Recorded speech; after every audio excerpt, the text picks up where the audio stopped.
Welcome to Fair Game. I'm Kristine Leahy. My guest today was a member of last year's quarterback draft class, a class that already made a big impact on the league. He went from winning a Senior Bowl MVP to being the possible heir apparent to Eli Manning.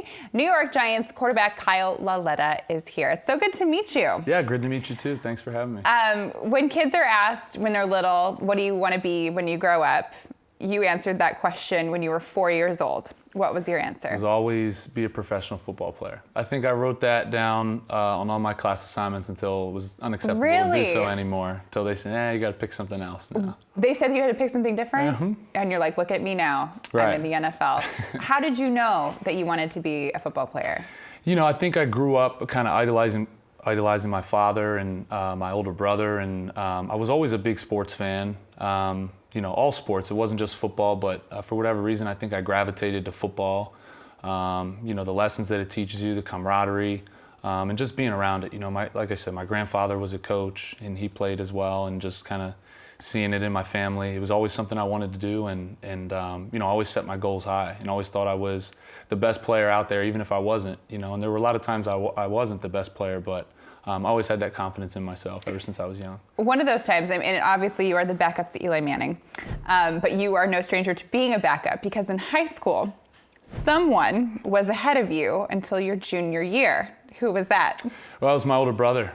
Yeah. I started out quarterback in middle school, and it didn't go great. You know, I was the third string quarterback, and then, like you mentioned, I mean, when I got to the high school, my older brother, as I'm a ninth grader, my older brother is a junior, and he's running the show with the high school, and he was a really, really good player too. You know, he went on to play in college at Bucknell University, and he had some great years, and I just loved. I mean, growing up, just watching you know, those games on Friday nights under the lights, and just watching my brother light it up, it was just always something I wanted to do, and it was really neat being able to follow in his footsteps and kind of just take over right when he left. That's got to be so hard, though, because listen, as a backup, we know you want playing time. Sure. But it's your brother, so you're rooting for your brother, but were you also kind of like, if I get to sneak in there, it's cool? No, I was always rooting for him, and I think, you know, we had talked about maybe playing a different position. I always would say, man, I want to be on the field with him at the same time. You know, maybe I could play receiver, or maybe I can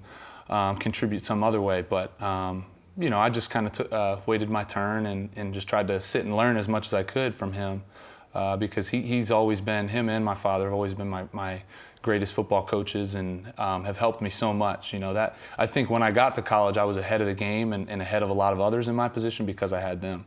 Do you think it might have hurt you a bit, though, because you weren't able to play so much and so much later in your high school career, like getting recruited for college? No, absolutely. I think a lot of schools like to see 3 years, at least, of a starter. You know, a lot of these big-time recruits are starting since they're freshmen, so it definitely hurt me a little bit. And I only got those 2 years. I thought I did great in my junior season, but I just felt like it was a little too late. And you know, some of those big schools that were recruiting me, for whatever reason, just didn't want to pull the trigger on me. So when it was all said and done, I think had I had another year to start, you know, maybe it would have been different. But you know, I always elbow my brother and say, man, you had to take that year away from me. But it all worked out in the end. Yeah, so let's talk about it. So Senior Bowl, you won the MVP, and then there were talks about you maybe becoming the heir apparent to Tom Brady with the Patriots. What was all of that like when you're hearing these kind of things swirling around?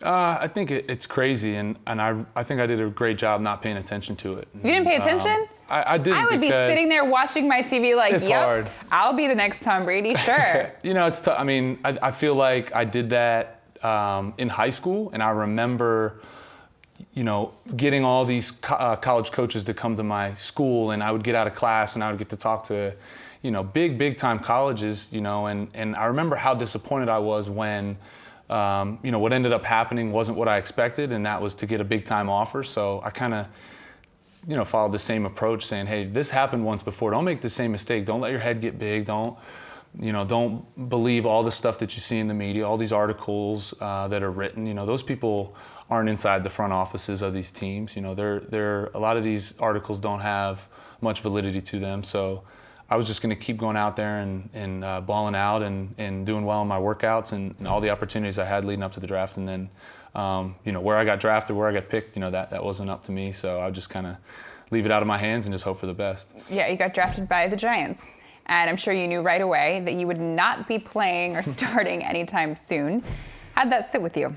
I mean, it was okay. I mean, I don't have any problem. I mean, I want as a player on the Giants, I want to win games, and I just want our team to be the best it can be. So right now, if the coaches don't feel that I'm ready to play and that I don't give our team the best chance to win, then they're not going to play me. And I'm okay with that. I'm not talking about that. Let's go backwards. I'm talking about like you're drafted. You're like, okay, I'm going to go play for the Giants. They've got Eli. There's other teams out there. I might have a better chance to start playing sooner. Is that like that's got to be a little disappointing?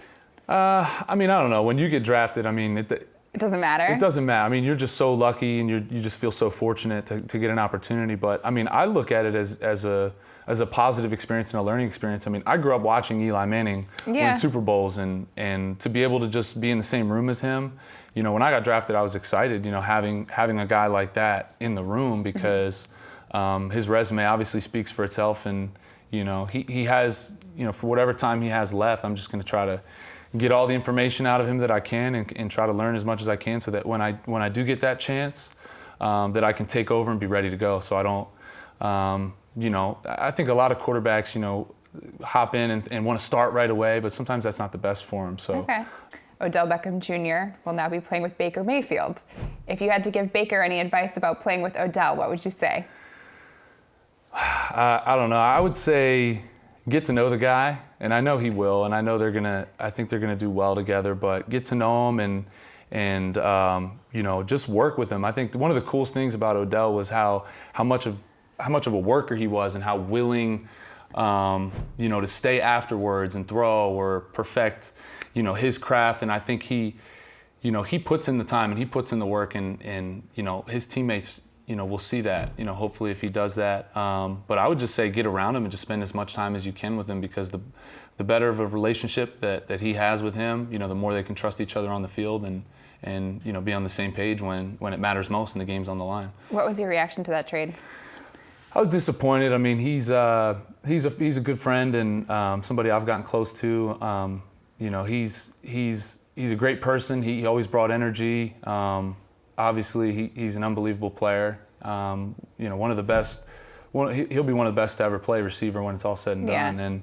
And definitely disappointing to see him go, but excited for him and the opportunity that he has. But I definitely wish, obviously, he was still down. Yeah, of course. I would have loved to have thrown to him. He was always one of my favorite players, and when people would get on him for being a distraction, I'm like, that's just him, right? Like you can't bottle up his excitement for the game, and he wants to propose to a net, go ahead. Did you feel like he was a distraction? No, I think the media's portrayal of him was a little different a lot different than how his teammates felt in the locker room. I mean, we know who he is, and we know what he's about, and I think he just sometimes lets his emotions get the best of him. Yeah. But he's competitive, and that's real. His competitiveness comes out. And obviously, when you're not having a good season, everybody's kind of on edge. And we were 1-7 last year to start the season, so we were all upset, And Odell was just as upset, if not more, than a lot of the guys were, and he showed it. And you want them to care. Sure. If you don't care, then you're not that great of a player, right? You're absolutely right. And nobody cares more than Odell. So yeah. I think his teammates definitely respect him for it.